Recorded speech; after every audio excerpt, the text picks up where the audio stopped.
Perkenalkan, nama saya Nani dari Purbalingga. Kenapa Mbak Hani? Mbak Hani betul? Mbak Nani. Nani? Iya. Oke. Oh, Mbak Nani. Mohon izin Ustadz mau bertanya. Saya baru selesai masa idah.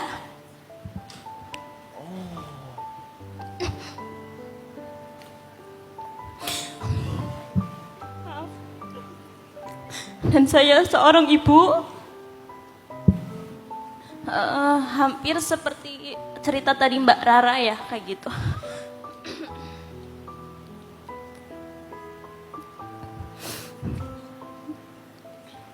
Maaf Ustadz. Apa benar kalau perceraian itu takdir atau karena keegoisan saya ya Ustadz? Apa? Keegoisan saya. Apanya? Ulangi. Perceraian. Perceraian itu Oh, perceraian. karena takdir atau keegoisan saya. Karena menurut saya itu pernikahan saya itu udah di tahap yang sangat tidak wajar gitu Ustadz. Melakukan kesalahan yang berkali-kali.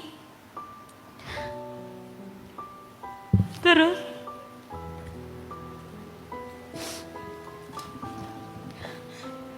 Mbak Nani punya anak punya Ustadz 1. 2. Yang paling kecil umur berapa? Pas saya bisa berarti 11 bulan. Sekarang 11 bulan. Sekarang udah 15 bulan. Sama Mbak Nani. Iya, kayak gitu. Yang gede? Makasih Mbak. Yang gede berarti umur 10 tahun Pak Ustadz. Gitu, cowok cewek. Ya. Intinya gini Ustadz, saya mau tanya, bagaimana cara saya menjelaskan ke anak saya kalau saya itu tidak bisa dengan ayahnya? Karena sampai sekarang pun anaknya itu tidak tahu kalau saya itu udah pisah kayak gitu Ustadz. Karena saya menjaga perasaan anak saya kayak gitu Ustadz. Kalau anak saya bilang lagi di mana, lagi kerja kayak gitu. Terus apakah karma ayahnya nanti itu keturun ke anak perempuannya kayak gitu Ustaz? Terus pertanyaan ketiga, apakah saya berdosa kalau saya tidak mau menikah lagi Ustaz?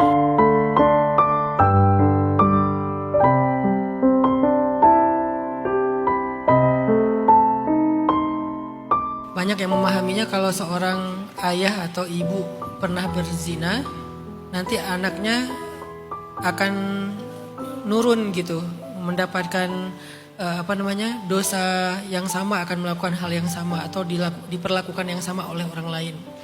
Enggak kayak gitu maksud hadis. Maksudnya gini, kalau orang berzina lalu perempuannya hamil, otomatis kan secara syariat anak itu bukan anaknya si ayahnya kan? Bukan anaknya si ayah gitu. Kemudian orang tuanya nih nggak paham syariat. Karena nggak paham syariat, ketika anak perempuan ini kelak menikah, si ayahnya menjadi wali menikahkan anak perempuannya. Tanpa dia sadari, karena pernikahan itu tidak sah, dia membiarkan anak perempuannya terus-terusan melakukan perbuatan zina yang dosanya ditanggung sama orang tuanya yang tidak berani menjelaskan cerita di masa lalunya, malu, bla bla bla. Akhirnya dia membiarkan anaknya berzina. Itu maksud dosa turunan. Bukan kalau orang tuanya berdosa zina, nanti anaknya pasti berzina. Enggak gitu dong, enggak adil kalau kayak gitu. Sehingga hadis itu justru ngajarin kepada orang yang udah terlanjur berbuat zina, dia harus mengambil tanggung jawab dan konsekuensi itu untuk menjelaskan ke anaknya, kamu bukan anak ayah secara Islam, kamu anak ayah secara biologis, jadi ayah gak bisa menikahkan kamu, harus pakai wali, hakim dan seterusnya. Konsekuensinya mungkin dia akan marah, dia akan kecewa, ya udah terima. Daripada kita karena menutupi cerita masa lalu, anak kita menikah dengan perwalian ayahnya yang tidak sah, akhirnya apa yang terjadi? Dia kan gak sah pernikahannya, kan kita kayak nurunin terus ya. Dan seterusnya nanti turun terus ke cucunya, cicitnya kan gitu ya. Nah ini yang dimaksud dengan dosa turunan. Jadi bukan difahami kalau ayah berbuat dosa zina, nanti anak perempuan pasti akan dizinahi orang, gak gitu juga. Gitu ya Mbak Nani ya. Jadi Tinggal sekarang kondisinya kayak gimana. Kalau nggak kayak gitu ya udah, berarti kalau anak ini adalah anak yang halal, alhamdulillah ya udah nggak akan nurun apa-apa. Tergantung anaknya nanti gimana dia dididik. Satu. Yang kedua, pertanyaan yang pertama tadi adalah gimana ngejelasin. Menjelaskan itu bukan tentang menyampaikan fakta, tapi menyiapkan anak untuk siap dengan fakta itu. Jadi bukan bagaimana cara saya menjelaskan, bagaimana cara saya menyiapkan dia untuk bisa menerima kenyataan itu. Itu yang terpenting. Maka fokusnya Mbak Nani atau siapapun yang nasibnya sama, cobalah didik anak itu sebijaksana mungkin. Sampai secara mentality, secara mindset, secara iman, suatu saat dia akan siap dengan sebuah kenyataan hidupnya, saat itulah mudah untuk menjelaskan. Tapi hari ini orang terus berpikir tentang bagaimana membahasakan, bagaimana menjelaskan. Sementara secara mental anaknya nggak disiapkan, secara pola pikir mindset anaknya nggak disiapkan, secara ilmu agama atau iman anaknya nggak disiapkan.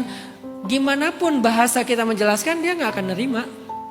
Jadi fokusnya sekarang gimana mempersiapkan anak ini. Dan mempersiapkan anak ini bukan hanya untuk mendengar cerita ini, tapi untuk hidup dengan segala realitasnya. Kan hidup bukan hanya cerita masa lalu orang tuanya kan. Tentang masa depannya dia juga, masa kininya dia juga, realitas dia juga. Siapkan anak itu. Ketika anaknya udah siap, insya Allah nanti dia akan menerima kok jawaban-jawaban itu. Yang ketiga, jangan sampai masalah orang tua, ayah dan ibu, suami istri itu mengurangi hak-hak anak. Ini pentingnya orang belajar tentang ilmu perceraian. Dalam Islam ada namanya sarahan jamila, perceraian yang indah. Perceraian pun ada yang indah dalam Islam. Karena ada perceraian nggak bisa dihindari kan. Ya udah, kalau gitu gimana perceraian yang indah? Pertama, tidak mengurangi nafkah. Karena dia tetap ayah harus menafkahi anak-anaknya. Kedua, kasih sayang. Walaupun bagaimanapun keadaannya, dia tetap ayahnya, dia tetap ibunya, kasih sayangnya harus diberikan. Walaupun secara teknis udah beda sama orang pada umumnya. Jadi ini harus tetap diperhatikan. Sehingga suatu saat kelak, ketika anak itu tahu kenyataannya, dia akan bisa lebih mudah berdamai. Karena dari sisi hak dia gak terlalu banyak yang kehilangan. Apalagi sosok orang tua. Jangan sampai kehilangan sisi fatherhood atau sisi ayah dan juga sisi ibu. 3 hal itu mudah-mudahan bisa jadi bekal buat Mbak Nani gak jalanin ini. Oh satu lagi ya, dosa nggak kalau saya nggak mau nikah lagi? Untuk saat ini saya nggak mau ngomongin dosa dan benar dan salah. Saya ngomongin Mbak Nani butuh waktu. Sekarang fokus saja dengan anak-anak. Fokus dengan si kecil yang baru berapa tadi 15 bulan. Fokus dengan kakaknya yang 10 tahun. Fokus dengan mereka aja. Suatu saat nanti hati Mbak Nani yang akan menuntun Mbak Nani harus ngapain. Maka jangan pernah berfatwa Mbak. Saya haramkan diri saya dengan pernikahan, gak usah. Sekarang fokus saja dengan anak-anak. Biarkan kan quote yang tadi ya. Gak penting lagi yang melukai kamu, yang terpenting adalah siapa yang membuat kamu tersenyum. Sekarang yang bisa membuat Mbak Nani tersenyum dua cewek atau cowok sih anaknya? Cowok cewek. Yang bisa membuat Mbak Nani tersenyum sekarang ada 2 mahkota itu. Kakaknya sama adiknya, udah fokuslah dengan mereka berdua. Suatu saat Mbak Nani akan ngerasain kesiapannya atau